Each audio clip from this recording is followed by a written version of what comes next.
Phil Scott is sharing his budget address in Montpelier, laying out a fiscal roadmap for the state. The speech included a long list of priorities related to the budget, but not surprising, not everyone is on board with the governor's plan.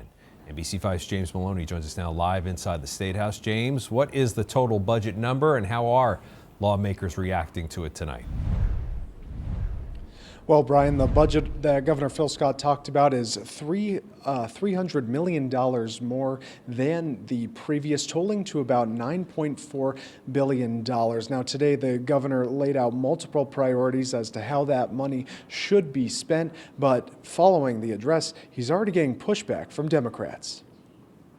It will cost $139 million more in fiscal year 27 to do exactly what we're doing this year, due to inflation, increased costs, and other pressures. An increased yet tightened budget, Governor Phil Scott laying out his financial priorities to lawmakers on Tuesday.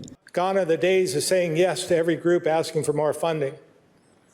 But there are still pockets of money in every agency, department, and division that will make a real difference for all of us. Scott's budget balances a $33.4 million deficit in the Transportation Fund, which will lead to restructuring for the Agency of Transportation. Scott wants to redirect $10 million in purchase and use taxes from the Education Fund to the Transportation Fund.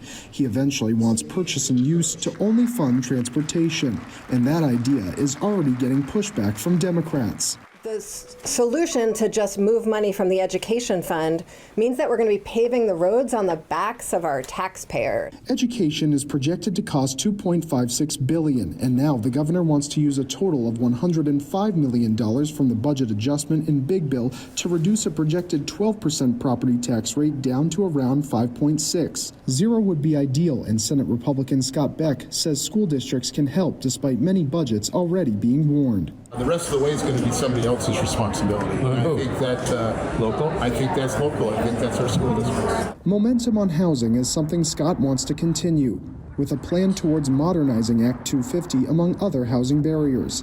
On homelessness, the governor wants to phase out the hotel-motel voucher program and move funds to emergency shelters instead and focus on building homes. Many of you talked about it on the campaign trail. So now's the time to get it done. Democrats disagree with the governor on how to make it happen. I could think of 4 projects off the top of my head where local communities have voted down housing projects. To eliminate or very severely reduce the use of hotels means that people will be on the street, people would be in tents in the cold. Now, that was just some of the multiple issues that the governor and lawmakers talked about today. We're going to be sure to follow them throughout the budget process and throughout the legislative session. Live at the State House, James Maloney, NBC5 News.